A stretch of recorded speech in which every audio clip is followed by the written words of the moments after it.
This is adjudication test for Japan Pre-Australs 2015. And motion for this house is that we should support tiger parenting. Without further ado, the House welcomes the Prime Minister to open the case on the family side.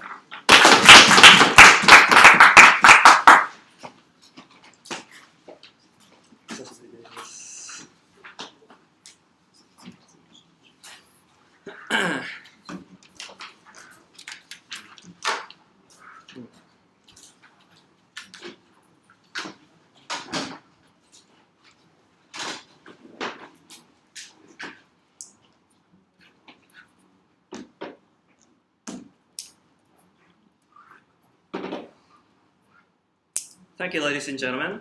We believe that parents do have a responsibility to enable the children to live a better life. And in general cases, we think the children are happy if they have some skills or specialties or actually a good academic record and they be a very safe in society and they're generally happy. And we support the tiger parenting as a way for them to achieve that goal. And we think it's the best way the children and each individuals become happy.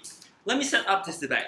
The context that we're talking about in the first place is an extremely competitive society, where the way to spend your childhood, unfortunately, determines the future performance or future career in much higher level, like programming, or actually sporting skill, or actually academic record, or language skill. And we think each of the method or specialty will deeply influence the way that you actually spend their childhood. So we think it is actually important to hardly teach and actually discipline themselves in the childhood. And we think the tiger parenting is the best way.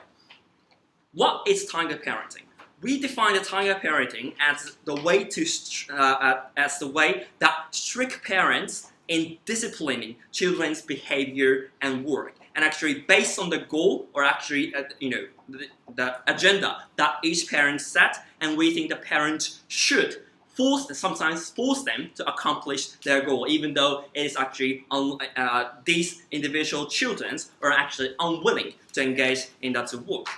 And we think that we are happy to recognize the way of instruction sometimes extend to the corporal punishment as well. But we do not think it is a burden of us to actually determine the line between the corporal punishment and domestic violences, right? Because even now, in many cases where the corporal punishment is legal, and sometimes actually it is recognized as good corporal punishment instruction, and actually sometimes it is recognized as purely domestic violences. We do not have burden to determine on that line. We think that is a different debate.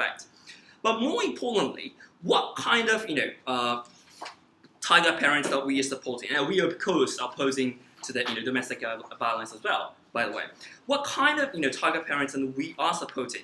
Because we do not support at all a narrow-minded tiger parenting, meaning that they have a huge narrowed mind about what kind of gift are given to each parents, right? So we don't think that we do not suppose the parents who actually blindly believe that they have to study, and they have to examine the gift that each students are actually having by letting them experience variety of field into the immature, very beginning period of the childhood, right? Like letting them actually swimming, letting them actually studying, and actually determine the gift with we think the parents should focus on the gift that they are most likely to flourish into the future. And we think in its vast majority of cases it would be academic ability, but it could be sporting events, it could be some other programming skill or something else.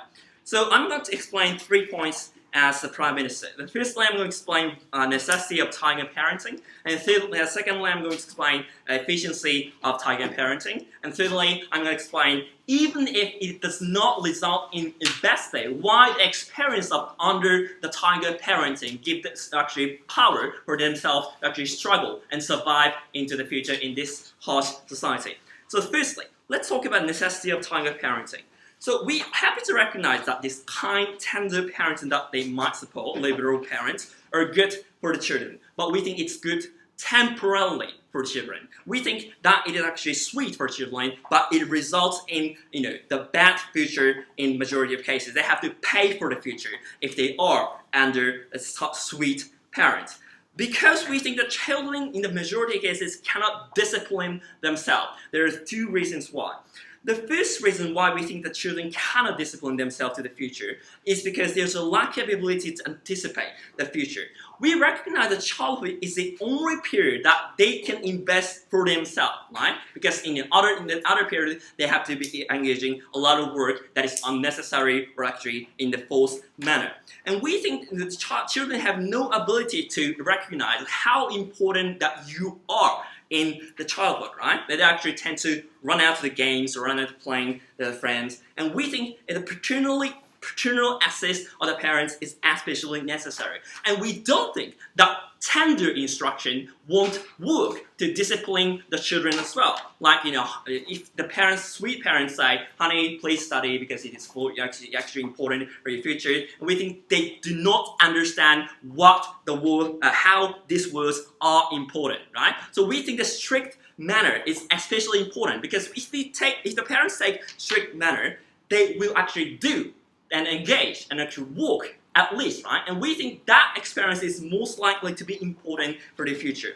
And the second reason is that we think that children cannot discipline themselves because there's a lack of patience in immature body or immature psychology, right? Because they cannot concentrate, physically concentrate like half an hour at least. But we think that a strict assist of the parents will enable to actually concentrate for an hour, or actually for 2 hours, right? But we think that difference could only be made when the parents set the tiger parenting as a way of education. And we think in the vast majority of cases this is necessary because those who are under the tender parents will actually not be able to actually flourish in the future because they have no meaningful period in the childhood. Because they cannot actually compete themselves, they can actually have a result in the society. They do not have actual skill that can be meaningful to actually enhance your life. And the second point that I'm going to explain is efficiency of these tiger parents. As I actually explained a bit, we think the strict manner and actually tiger parenting is actually especially efficient because we think the children will do at least, even though they are unwilling or willing, they will do this at least, right? And we think it is especially important for actually enhancing their skill because we think that willingness is not important to actually physically determine the skills or actually the talent, right? Because the fact that they can programming, the fact that they can run fast, even though they are actually unwilling to do, we think this fact is important because they think that society judges them because not because of their willingness, but because of the actual skill that they are acquiring. And we think that is actually especially likely to be examined only when the parents are actually too strict in guiding the children, right? So we think it is an efficient manner to actually make the children happy. Third point is about why even if it is not best for them, we think the experience itself is actually important. In addition to the skill that I explained into the second point, we think the experience of being being in the situation of under the tiger parenting is actually good because it gives the patience to actually walk in hard manner. And we think in the vast majority of cases, the society is like that, right? Society is like a tiger parenting, right? Because there is no one who can actually gently guide to the individual and no one who can actually say it's good or it's alright, do whatever you actually like. We think that society is like tiger parents and we think the experience of struggling under the tiger parenting is actually good. Whether or not the skill that you are acquiring in the tiger parenting is not the best choice. So we think even if they can actually have struggled in another way of expertise, and we think that experience should work. For all these reasons, we think the tiger parents is the best way. Thank you.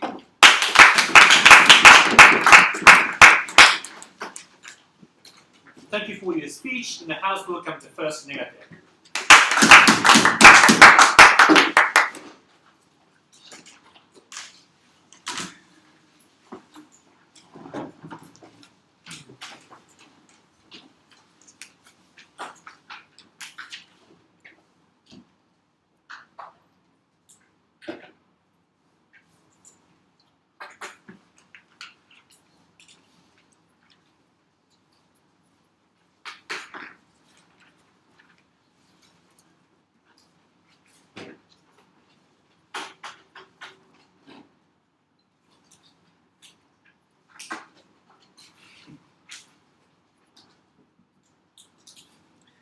Right. We believe that education is primarily for the preparation of the child for living as an independent adult in society, independent individual. And we think our goal here, our side of the house, we believe that education should be for creating a child into an adult who has an ability to make decisions for himself and actually understand what he really wants to do, not what actually other people want them to do. And our stance is that those children should have the opportunity to make the thought during their childhood and not like always being guided so that they make no mistakes at all. We think children have the ability to learn from their own mistakes, and after that, of course, they might fail, and then like they can, from their own heart, actually understand what kind of actions are actually best for them. This is our clear stance, coming from opposition.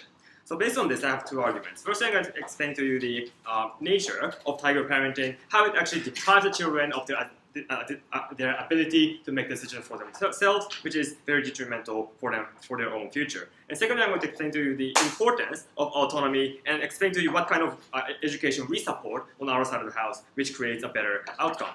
And my rebuttals will be included in my arguments. So firstly, about what kind of things we are talking about when we say tiger parenting. We think there are two characteristics here. Okay. Firstly, we believe that it is literally virtually a coercion by the parents, either like through violence or either through those linguistic pressure. For example, when their children actually get a worse grade or forget to do their own homework, what they're going to do is actually hit them, or actually actually tell them a very strong word so that those children feel denied that actually their own action was something very wrong and their parents never accept them as their own children. What this creates, Mr. Speaker, is basically a psychological trauma for their own, from the children's perspective.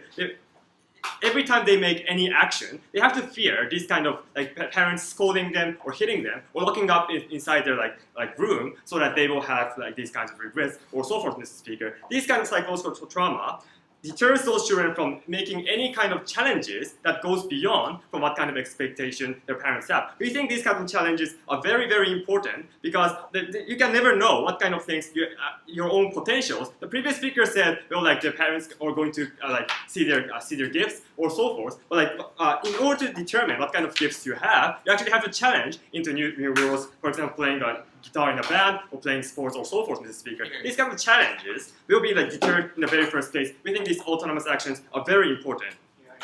And the second characterization of tiger parenting is that there virtually is no autonomy of the child to decide at all. The parents decide every single thing, what kind of schools to go, what kind of girlfriends they have to have, what kind of activities they have to engage in, Mr. Speaker. We think what happens here is that this child loses this opportunity to actually make any choices at all, Mr. Speaker. What happens is that in the future, when they go out into society, they actually never have this experience of making any decisions at all. They actually fear to go out into society, precisely because, as they characterize it, the society is actually a jungle, right? There is no nothing you can hang on to. What happens is that many children who are brought up under tiger parenting still live with their own parents through 30s and their 40s because they actually fear going out, living inside a society, having no kind of relationship with their own parents. They actually fear to go out of their houses, basically become a parasite towards their own parents. What happens is that their parents decide what kind of people to marry in marriages, Mr. Speaker. Yes, those parents might decide a very kind and very loving and very obedient wife. However, what happens here is that this child does not actually ask to himself whether or not he actually loves this person or not. He just has this objective view whether or not this person is the best as the society characterizes. When they reach into their 40s and 50s and actually their parents die, they actually think about their whole life and actually find out that there actually is nothing that they have done that is something that coming from their own life, Mr. Speaker. Yes, they might be in a success, they might have a very good job, they might have very good salary, but what's a life, Mr. Speaker, when you can feel that something that you have achieved is not something coming from your own will, but rather from something outside, Mr. Speaker. These kind of artificial things are not something very important to their own lives, Mr. Speaker. So what's going to happen in our world? What kind of worlds do we support? They said, well, like those children do not have the ability to discipline or so forth. No, we think that we support education. Of course, those parents have to discipline their own children, advise them what kind of actions are better, what kinds of actions are not good, Mr. Speaker. But what we oppose is that those those parents actually forcing their children to follow every single order that their own parents have. The parents can provide them with choices. They can provide what kind of pros and cons exist for each decision. They can advise them to study harder because in the future you can go to better universities. But however, Mr. Speaker, even if the child does not follow that, the parents should not scold them because firstly, it gives this constant trauma for a child to care. Every single action they make cannot be outside the range of what their parents expect them to do. And secondly, actually, because as I've told you, they lose the ability to do whatever they want to do. The previous speaker, actually, the basic stance of them is that the children's opportunities will be lost as long as we leave the choices on themselves, Mr. Speaker. We have two responses here. Firstly, we think, in the first place, we need the child's strong will from their own selves in order to be the best that they can.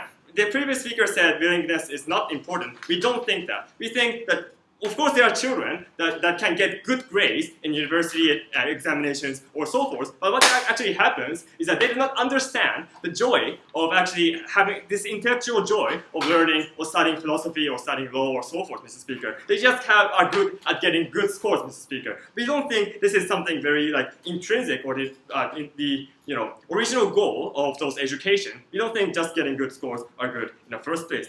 And secondly, even if they can't go to a good university or they can't go reach a better job, Mr. Speaker, as I already told you, we don't think this is these objective goals is not something universal. We think each child, even if they couldn't go to good universities, or even if they couldn't get to good jobs, Mr. Speaker, they still can have a place within their own universities or within their own activities, Mr. Speaker. Even if they say their children might waste their own time, we think that's okay, Mr. Speaker.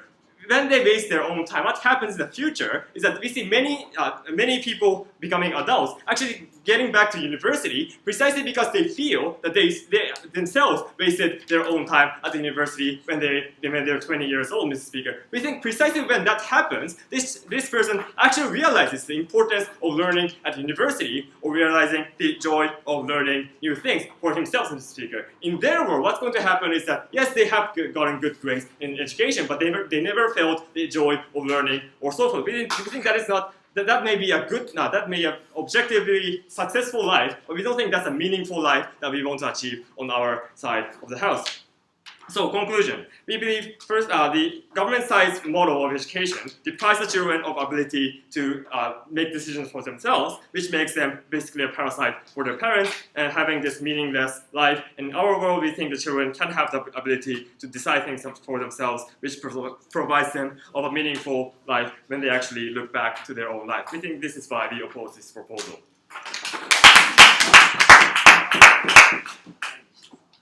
Thank you for your speech. Then the House welcomes the second affirmative.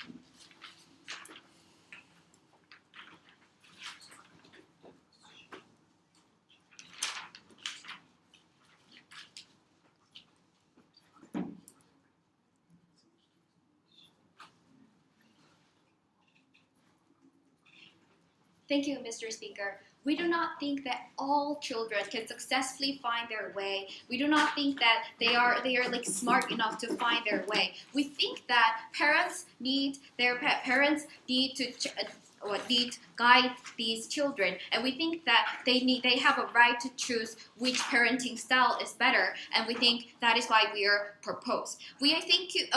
I have two things to talk about. First, whether parents should be an actor to choose children's best, and secondly, I'm gonna like compare the benefits and harms of the either side. But before that, all my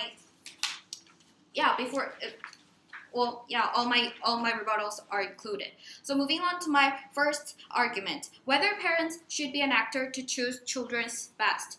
Firstly, we think that parents have some rights to choose children's best. The main reason is that parents know children's best, right? Because they, for example, they know whether they are talented in music, dance, or even study, and they know how to lead their children to go to be a better person, to be a better talented person. And we think we have to recognize that some of the paths, especially with those art talents, require guidance of parents. Why is that? Because pianos and such as figure skating, they need some children have to learn it by the early age, but then they don't have persistence that much, and they are lacking of the concentration, as my partner explained. Well, they say that kids are gonna know their talents in that talent. We do not think so.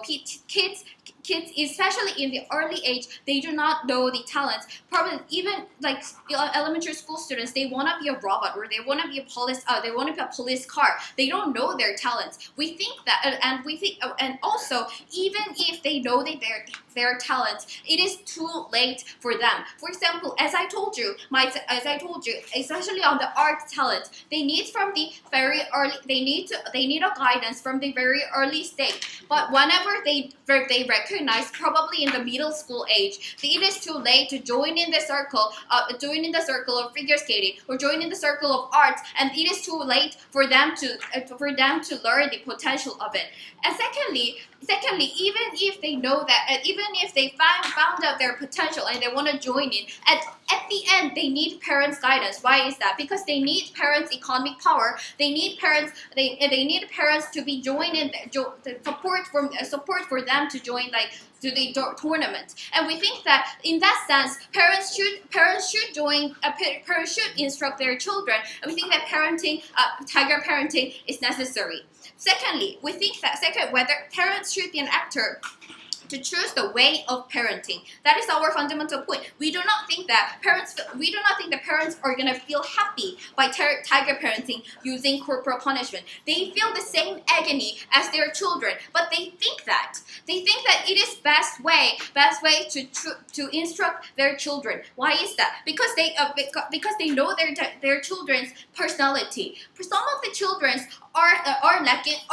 have a difficulty sitting on their chair for 30 minutes, or some of them have a lack of persistence. Well, in that sense, they will probably firstly they're trying to gonna instruct by verbal things, but then they said, oh well, it's not gonna work. I have to hit my children in order for them to have the best way. We think in that sense, parents know how to treat their children, and that is why they have the right to choose the way of parenting. Thirdly, even if they do not know the best for their children, we think that decision made by kids is better. A decision made by parents is better than made by kids. Why is that? Because kids know. Because their reason is that kids can know their knowledge by challenging. We think that our tiger parenting can also make them to challenge themselves into diverse worlds, and tiger parenting want to find their potential of their children, so they made them to go to figure study, or they may go to make them to in a science lab, or they may go to somewhere in campus tour of Tokyo University or something like that. So we think that kids.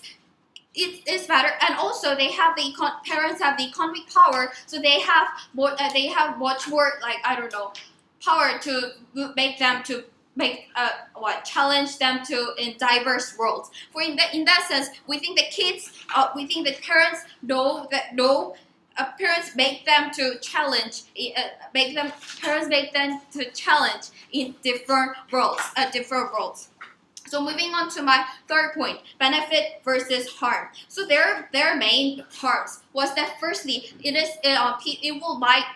might lead to psychological trauma. We do not think that is a trauma, but it is that. But we do not. Probably they feel the agony of it. They feel some kind of is it worth of deciding or not? But we think that exists on the both paradigm.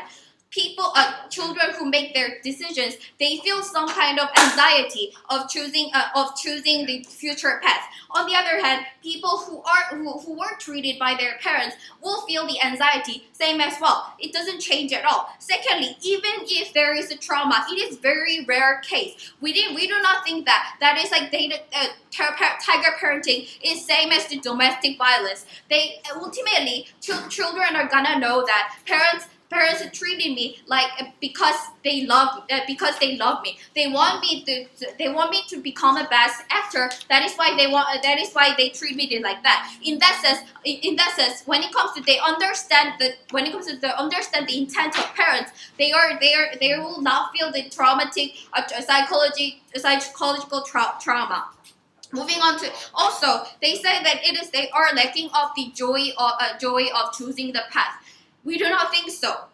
Looking on the debate, when if we had an agony of like breaking into the state tournament, when we made some kind of rewards, that we feel the joy of it. We do not think that joy belongs that I decided something. We do not think so. We think that joy becomes when you see the actual what benefit coming after their agony. We think that in that sense, our paradigm will much better to feel the joy of learning something. Thirdly, they say that their fundamental failure is that kids, they never showed you the mechanism of how kids are gonna develop their potential after finding it. And we think that our paradigm is much more elaborated into how kids are gonna be successful in the future and how parenting would be better in the future. Ultimately, our benefit is that they are gonna have better talents. They're gonna have much more knowledge, and they think that they're gonna learn something in the early age. And with the parenting guide, we think that will achieve it better. So for this reason, we are very proud to propose. Thank you.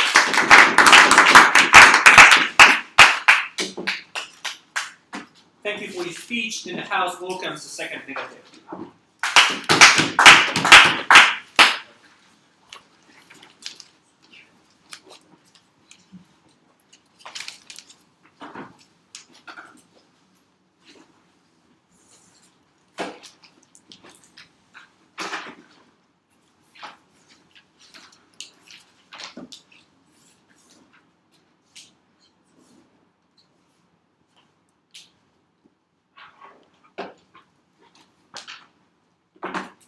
Sorry, timer.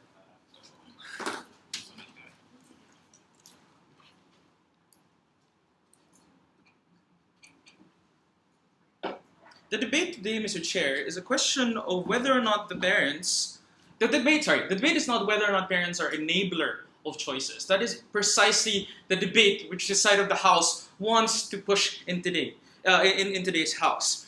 But the problem with their side of the House is that they've completely taken out the idea of choice to the children, and that the choice now belongs solely to the parents. And this is why I have a problem with Deputy Prime Minister. Because Deputy Prime Minister created a sort of a shift from the stance of Prime Minister. What did we hear from Prime Minister? Prime Minister said that parents should force their children to do things that might be difficult, to do things that might be counterintuitive for children. But how did she introduce her speech? She introduced her speech by saying that they should be an actor, not the actor. And we think that that is a fundamental shift coming from Deputy Prime Minister. We believe, Mr. Chair, that we concede that parents are important actors in determining whether or not children can be a good student, whether they can be a football player like Diego Maradona, for example. But what government wants us to defend, Mr. Chair, is that parents cannot set rules for their children. I don't think that's a burden for us. I don't think that's fair for us to prove that children cannot set rules as to what time they have to sleep, as to whether or not they should get good grades in school, as to whether or not they have to be home by 6 o'clock. We don't think that that is necessarily tiger parenting. That's just good parenting, period. So the idea that we want to put forward in this side of the house is that parents should be enabler of choices and not force their children to do particular ideas. So I have two constructives in today's debate. Number one, let's examine the parents' calculus and why parents do not necessarily have a monopoly on good parenting ideas. And second, let's examine why parents must be enabler of choices and should not be censors of the alternatives of their children. On the first idea of the parents' calculus, we believe that often tiger parents have a set idea of what they want their children to be. Usually, this is what they fail to do as a child. For example, if they're frustrated singers or they're frustrated piano savants, usually they force their children to go to piano lessons and to be, to play Mozart at the age of 5, because that is something that they fail to do as a child. For example, second idea is, even there are some parents, yes, that parents sometimes also want their children to conform what society thinks a good child is. So for example, in Japan, many parents force their children to be very good in school or to be very good in baseball because that's what society says is a good junior or senior high school student. In Argentina or Brazil, the ideal child is someone who plays football or someone who can play for FC Barcelona. That's why you have people like Diego Maradona. That's why you have people like Ronaldinho and Ronaldo, right? But what we say, Mr. Chair, is that parents should not punish their children for having good ideas. For example, I am a very artistic person. I still resent my parents to this day because I'm a very good singer. And Chikara and Yasufumi knows this as a fact. But Mr. Chair, my parents because my parents are both tiger parents. My mom in particular completely discouraged me from engaging in my ability to sing. And that's why I was forced to go to law school. That's why I was forced to be a very good student. We're not saying that that's not necessarily a bad thing. That's a very good scenario. That's why I'm going to analyze later the best, the worst case, and the middle ground scenarios. But I'll move on to that later. Now, government will argue. So, the conclusion to this argument is this. It doesn't matter. Parents are social animals and their calculus depends on what society thinks is a good person. They will argue, and I'm expecting third speaker to say this, government will argue that children are susceptible to those social pressures as well. So for example, if you're in Brazil, a child will be pressured to be a football player as well. We don't care. At least the child makes that decision. And this is where my second argument comes in. That parents must be enabler of choices and they should not censor the alternatives of their children. Idea what? Children know what's best for them. This is a counterintuitive argument. But we believe, Mr. Chair, that children have the best calculus to determine what for them they're good at. It's very basic. Why is this idea important? Ultimately, the child will have to live his life. Ultimately, Maradona lived until 35 years old and kept on playing for the Argentinian football team and played professionally. So he will have to live with the consequences of his actions from an early age. Mechanism. The child will ultimately know if he's good at a particular endeavor. Michael Jordan knew at a very young age, at 5 years old, that he was very good at basketball. That his parents encouraged him to engage in basketball, that his parents funded his basketball shoes, that funded his basketball, tournaments, does not make his parents a tiger parent. It makes his parents a good parent for encouraging, for enabling his choices. And so the simple tie back to this argument is simple: that the children has the best calculus, and parents cannot stop their children from making those choices. But the second idea is this. Even if they don't know yet, right? The child does not know yet if he is very good at basketball or if he will be a lawyer one day. We believe that the ultimate decision should still be with the child. Why? Why is this idea important? Because we don't want our children on doing anything, right? Why? Because it eliminates the choices of the child. How does this do this? For example, you have pushy parents. Pushy parents who are unwilling to support alternative activities. And if parents are not parents are not supportive of these alternative activities, then the child will ultimately believe that I have no option. That my only option is to apply to FCB Barcelona at 12 years of age and become part of their training pool, right? So therefore, the simple conclusion, again, to this argument is that parents must be enabler of choices. The worst case scenario is that parents and their kids will do, they will shout at each other, parents will hit their kids, parents will, perform corporal punishment. And we believe that this provides psychological scars to their children. They have not addressed the worst case scenario. The best case scenario is something we've addressed as well. We say the parents are strict about them going home, mealtime, checking assignments, no TV after 5, enrolling in piano lessons, whatever. This is good. And sometimes children need to be, pushed to do well in class and pushed to do well in extra curricular activities. But the problem with this, Mr. Chair, is ultimately, are we allowing the child to make a decision for himself for the rest of his life? That is something that is exclusive from this side of the house. But what is the middle ground, Mr. Chair? The middle ground is ownership of choice. The ownership of choice is very important because parents will make decisions for their kids. Usually this has a psychological effect on the child. The children's calculus is this. If this is a decision made for me by my mom, there is no ownership on the part of the child. He does not believe that this is something that he actually wants. I'm just doing this to satisfy my parents' likes, just so that my mom will not hit me in the back because I failed to submit my assignment on time. So the likelihood of success belongs to our side. Why? Because there is a belief on the child that I'm doing something that I'm very good at. Mr. Chair, this is a stretch of an example, but when Bill Gates dropped out of Harvard, what do you think his parents felt? His parents were definitely not supportive of that choice. But because Bill Gates had that choice, he is now one of the richest men in the world because he was able to do something which he wanted to do. And at the end of the day, Mr. Chair, who analyzed this from all perspectives, the best, the worst case, and the middle ground scenario? It is this side. And who gave you the most likely scenario as well, and why we think that the opposition side will win? Clearly, Mr. Chair, enabling of choices is the way to go, and the likelihood of success only belongs to a child who has ownership of that choice. Thank you.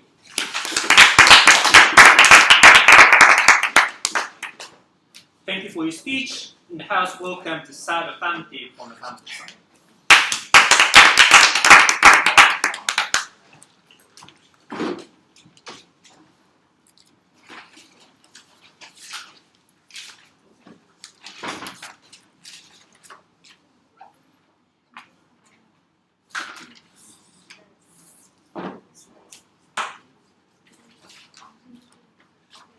I'm a bad friend to the environment.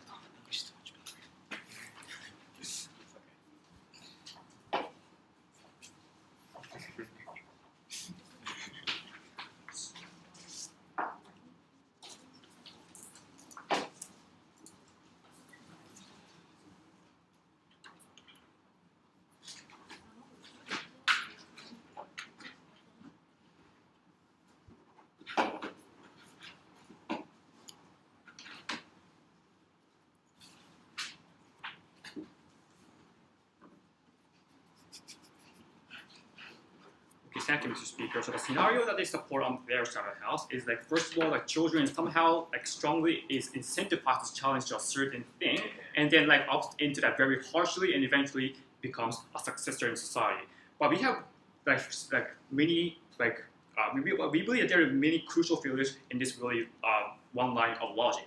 Because first of all, we didn't hear any why does children will have that strong incentive to harshly opt into a certain tactics. For instance, Mr. Speaker, because we believe that any field, like any kind of academic sphere, for instance, math or even any kind of sports, at the very beginning, or when you just try only on a normal level, you are really likely to opt out. Because first of all, you're really likely to face mistakes, or you're really likely to face failures, or maybe you just get simply bored. We believe that in order to make a certain choice, a very valid one, in order for the children to purely understand what that choice means to that certain individual, is we believe that there has to be a coercive mechanism from the parents to teach the children to keep on opting in to that certain choice, so the children will be able to understand purely whether that choice is really important for himself or not. So for this very reason, we are very proud to propose this motion. So I have 5 classes to examine in my speech. First of all, under their model, will the children have any incentive to challenge to a certain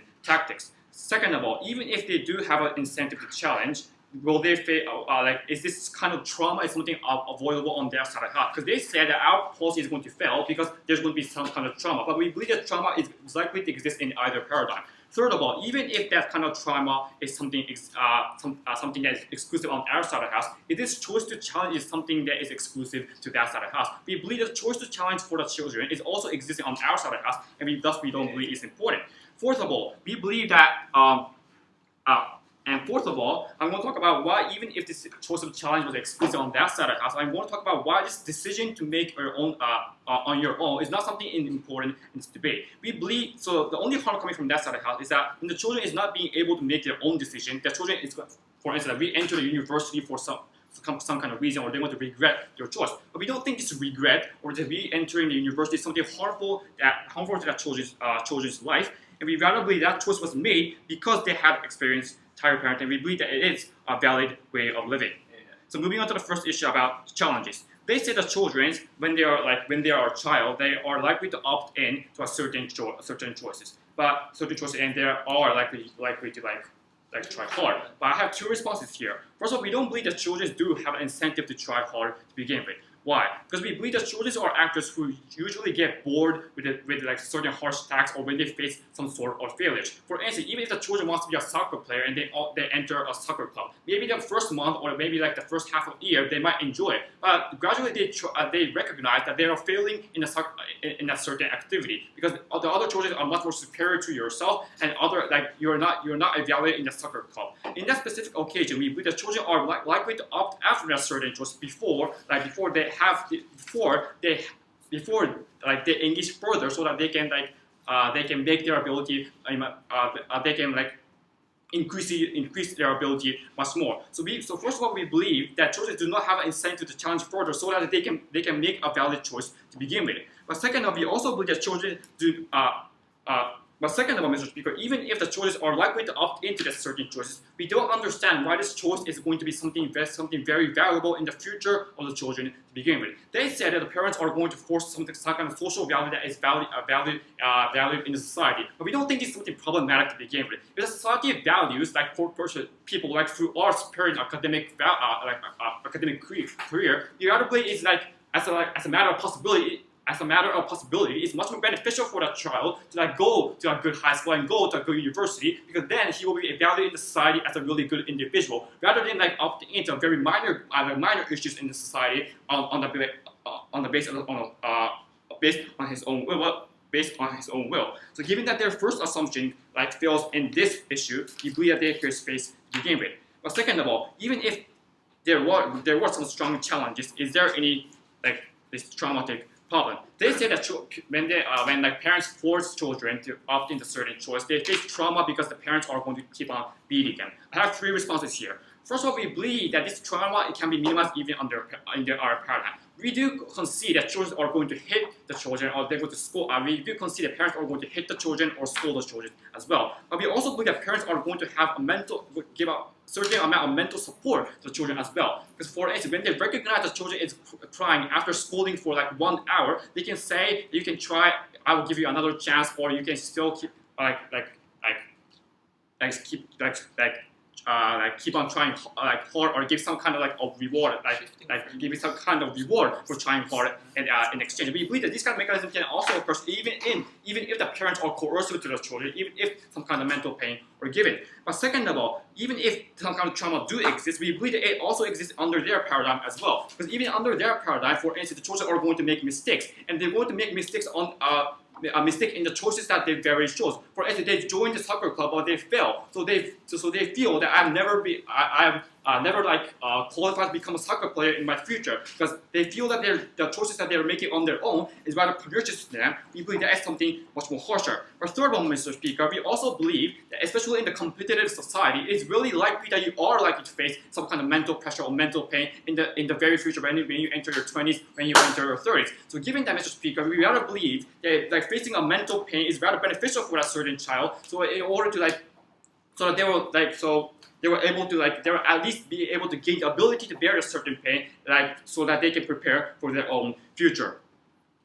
third of all, even if this issue of challenge was, if this issue of challenge is something deprived under tiger parenting, they seem to assume that we are never able to let children what they want to do. But we don't think this is necessarily the case in the issue of tiger parenting. We do concede that tiger parenting is a mechanism to force children to opt into a certain choice. But we also believe to a certain extent, parents do have an incentive to listen to the voice of children so that they can shift. They can shift. But second of all, Mr. Speaker, they can shift. So yeah. So for instance, if the children says that they want to try they want to play soccer, for instance, then we believe the parents, if the children states that so harsh, maybe the tiger parents may let the children opt into a soccer club. But the way that the children is going to opt into that soccer club is going to be different under our paradigm and under their paradigm. So under our paradigm, as long as the children is opting into soccer club, we believe under the circumstances of tiger parenting, it's going to be very coercive and very harsh on children, so that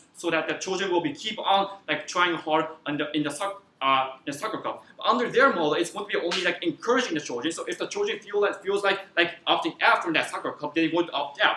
This is really problematic under their goal, because we believe that now that the children is not being able to understand whether at the end of the day soccer was something really good for him or herself or not, because they give up in a really really short term. Fourth of all, even if this was about a decision, okay, so even finally about the decision, making the decision on your own. So they say that it is really important for the children to make their own decision on their own because they feel that they don't believe that their choice is something valid. Mr. Speaker, we believe that making decision on your own is not something that is something that is inherent to the characterization of children. It's not something inherent into the characterization of tiger parenting. Because we believe that children are not being able to make their own choice, even because they are children. For instance, the parents lack the economic capacity to let the children do what they want to do, or those sort of things. So we believe that even we consider every single argumentation, we believe that your goal is not something important, and thus we propose this motion.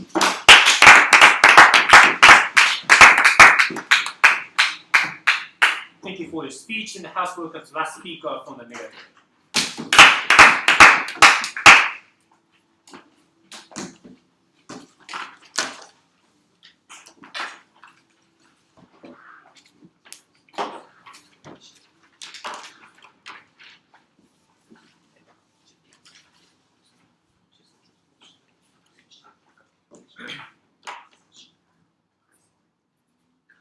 Mr. Speaker, the rhetoric that parents know better than children shouldn't be used to deprive children of even the opportunity to think by themselves. It shouldn't justify the parents determining the children's entire direction of their life. Their way of parenting might enable children to be successful in better likelihood compared to ours. But we think this can be successful from the perspective of parents or society. But we believe that children are not the property of parents nor society. Success of children itself should be defined or should be determined by the children themselves. Yeah. That's why we think even the possibility to be successful in current society is higher than higher in their side. We think we cannot justify the tiger parenting that deprives whole future, entire opportunity of the children as well, Mr. Speaker. I will tell you two crushes in this debate. Firstly, I want to confirm the exclusivity of both sides. Their side try to define our model is the parents are very too liberal and too kind. We don't teach anything to children, but we think it's not true. Our side of parenting also teach necessary things to some extent. We think we have to confirm the exclusivity of both sides. And secondly, I will compare the two parenting, which is better for the future of children from the perspective of children themselves. So firstly, exclusivity of both models. They are saying our model is very liberal and very kind. We don't teach even the patience to the children. Children cannot be patient with some difficulty that they will face in the future. But we also guide the children to some extent. If child says at the age of 12, I want to be a doctor, we're happy to recommend them to go to cram schools. At the same time, if he changes his dream at the age of 15, we're happy to accept it as his own precious choice. And also, if they are saying that children won't change hard in model because we are not coercive to children, That's why the children will be easily opt out from their choice. But we think if the children are temporarily thinking that they are facing with difficulty, they want to opt out from the soccer club, we're happy to recommend the children to remain in the soccer club because it's a choice of yourself. You should remain in the soccer club. You should make more effort in soccer club. We're happy to recommend them to continue to make effort also in our side. But we are not coercive to some extent. If children sincerely think that their future should be different, if the children think that they want to opt out from academic sphere, they want to be the athlete, we're happy to accept it. And also, we also discipline children. If children rush to delinquency and behave against morality or society, we're happy to discipline children. If brother punches sister, we also score him or score her. We think it's not exclusive for their side house to be patient in their model. So what's exclusivity in the tiger parents? We think tiger parents in nature deprive children of autonomy.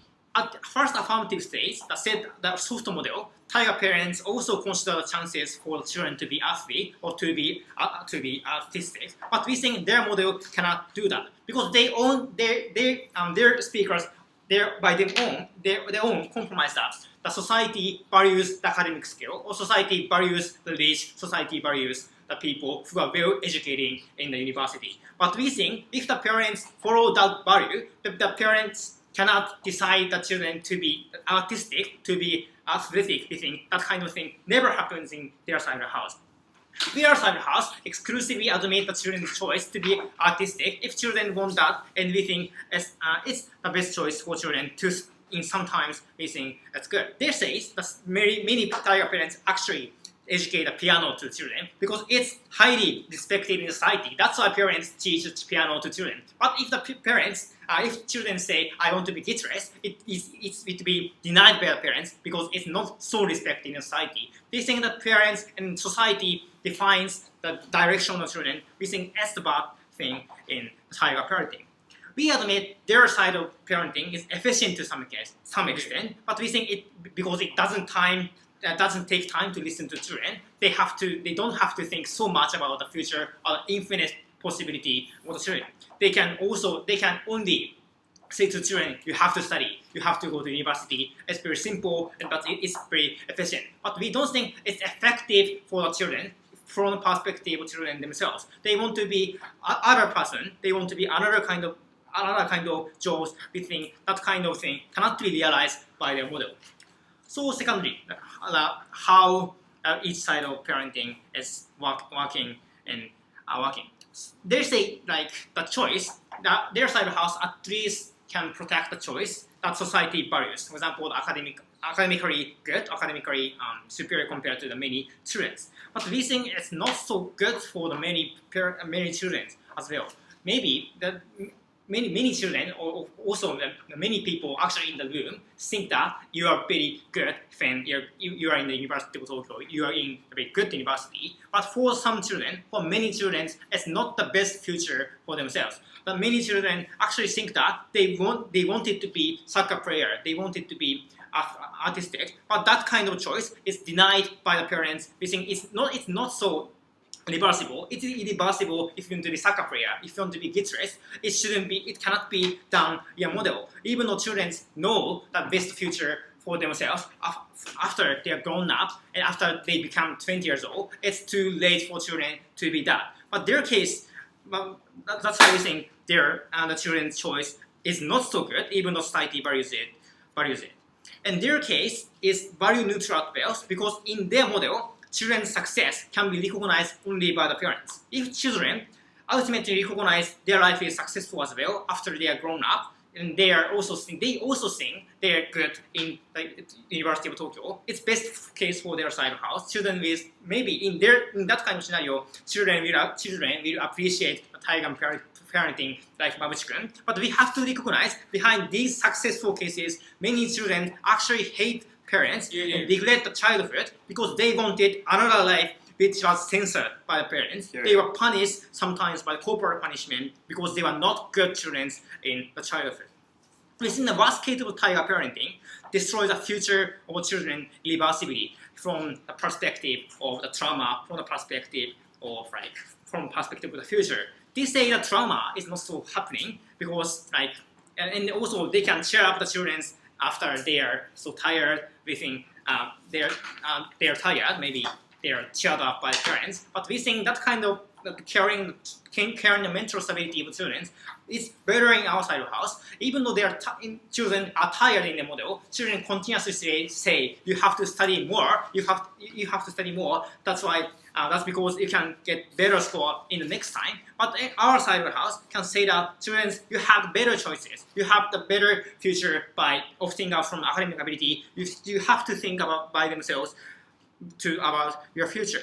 We think then also they say they have to bear the pain to be coerced by the parents. But we think it's not something that children should learn in their childhood. We think that kind of pain by the coercion is not necessary or not should be learned by the childhood.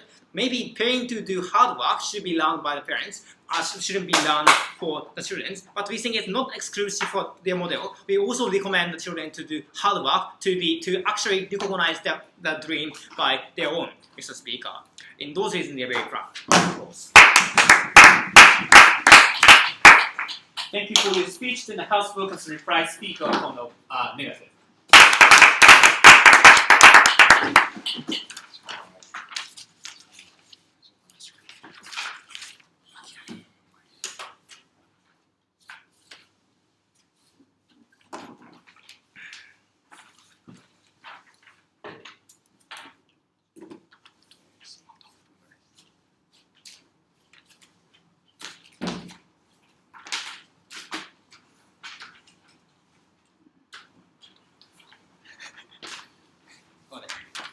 Sorry.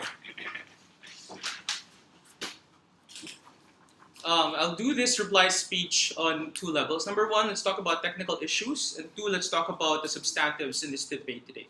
First, on technical issues, there was a fundamental shift all the way from the from the Prime Minister down to the third speaker. What is this? Prime Minister stood up and said that tender instruction is not enough, and something harder has to be done so that children should be forced to be very good children, right? Deputy Prime Minister comes up and shifts and says that parents should be an actor in the decision of their children. So it's not as hard as Prime Minister. But Whip further developed their frame when he said that parents can be psychological comforters. Never mind that this is not set up by the Prime Minister. Never mind that this idea is counterintuitive to the idea of tiger parenting itself. Never mind that this is precisely the counter model given by my leader of opposition. So on those technical issues alone, Mr. Chair, it is clear who won this debate today. But two issues in the debate today. Number one, what is the responsibility of parents? And number two, where do we best achieve the success of the child? And I think this is a very important issue in the debate today, right? And third, let's talk about harms in the end. Wait, how many minutes is this? 5? 4 minutes. First of all, responsibility of parents. Government wanted parents to be the architect of their children's lives. Government wants to make us believe that parents have a monopoly of good choices as to what their children could be. This is why I believe that the response coming from the Whip is very unresponsive, because it does not address the idea that there are other avenues in society or other avenues by which children can be successful. That's why he's saying that, oh, who doesn't want a child who goes to Todai? Who doesn't want a child who gets good grades? That's not the point. That's beside the point, Mr. Chair. We already said also that it goes against contemporary early childhood psychology, right? Because children are rational beings also. And this is why opposition's counter model is very good. We said that children must be enabler of choices instead of being the architect of their children's lives. Number one, we agree. First speaker came up and said that children are not absolutely devoid of rationality. That's why we have to respect their self-autonomy. They're painting children as people who absolutely cannot think for themselves without any reason or without any logic. We say that this is simply not true. We said also that children must have ownership of their choices. because they have a right as people, right? They're people, Mr. Chair. They have rationality and they have rights according to the law, according to the Constitution. Further, and something which they did not address, is this idea of the lifetime choices that the child has to make from early on. They've never addressed why a parent's imposition of what he thinks a good life is something that will carry over absolutely and will be very good for the child for the rest of his life, which goes to the second issue, the success of the child. We've challenged the idea that parents wanting the best for the child is a good thing, right? But it leaves out a very important aspect of the analysis. The idea that parents do not necessarily have a monopoly of good ideas. Second, are there good children who come out of tiger parenting? We conceded there are some children who come out of tiger parenting. I am a very good example of that. But the question remains, is tiger parenting generally a good idea for this house to support? That's why they only engaged us on the best case scenario. They've never engaged us on the idea, how about when parents are resented by their children? How about when children engage in an activity that their parents forced on them? No engagement from them on this side of the house. But more importantly, we engage you on the idea of ownership of choice and why this is something that the child must be able to do and must be able to, accomplish by and of itself. And he can only do that if his parents do not act as architects. It only happens when their parents act as enablers of their choices. Thank you.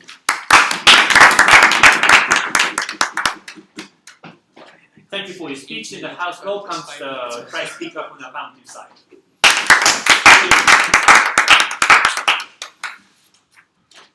This debate is not the case-by-case examination. Yes, we think that some children are, suffering under tiger parents, but we have to discuss in which is more probable way to lead children's happiness, right? He quotes the Michael Jordan's parents. The Michael Jordan's parents seem to be good because he bought us shoes and let them be. Because the reason why the Michael Jordan could be a superstar in that way is because the Michael Jordan has exponentially exceptional self-discipline skill to shoot 1,000 times every day. And we think the vast majority of children do not have that skills, and the only tiger parents will allow them to pursue that life. We think this debate is about the choices, and we think that the choices have two stages. The first stage is about the stage to find what lives are, and the second process is actually after finding them, we have to pursue them, right? We have to walk through that life that anyone can choose, and we think, and let's examine how tiger parents contributing to that two processes. So the first process is about initiations of choice. So according to them, that they believe that the initiation of choice should be owned by children, and they choose to be artistic. The parents should allow to be artistic. And we don't think that tiger parents is an academic crazy in all cases, right? Because if the children, or actually, for example, if the parents give a birth to Messi, or actually Usami Senshi, who is an exponentially good soccer player, and we think that these kids will persuade them to be tiger parents of soccer, right? And we think that would happen in our cases. The reason why we didn't engage the best scenario of their case is because we didn't have to. Because in their best cases, the parents will choose to do what they want to do, and they will actually be a tiger parents of this process maker. And we don't think we have to engage to that choices, to that argument. And we think the JP's parents are good because when they didn't actually allow him to be an artist and actually force him to be in law school, because we think that JP didn't persuade that his artistic skill will be exponentially cooler to actually make that life in the artistic way. And we think it is a legitimate calculation that in vast majority of cases, the parents are legitimately choosing that this choice that the children are pursuing is not best for life. We have to recognize there's 1,000 or millions of band players and artists who are actually no more than just athletes, right? And we think that parents is not an actor to let them be. And we think in the vast majority of cases, this calculation of initiation to choice are right by parents, not the children's. The second process of life is a process to pursue the life that they're choosing, right? And we think they didn't analyze at all on how and why it is difficult for a vast majority of children to pursue that life, even though it is they're actually the very one who actually choose that life. Because even those who actually fully determine that they actually pursue to actually choose a life of academic, the vast majority of children cannot pursue academic life because they're actually simply immature and they can have no self-disciplining skill, right? And that's what the only target parents can assist, right? Because in the vast majority of cases, even though they want to study hard, they cannot study hard. And actually, it's only one when target parents with their attitude to study hard, and we think that assist can be made by target parents only. For all these reasons, because these two stages of initiation choice and process of choosing life and pursue a career, we think the target parents give more good than harm to the children. Thank you.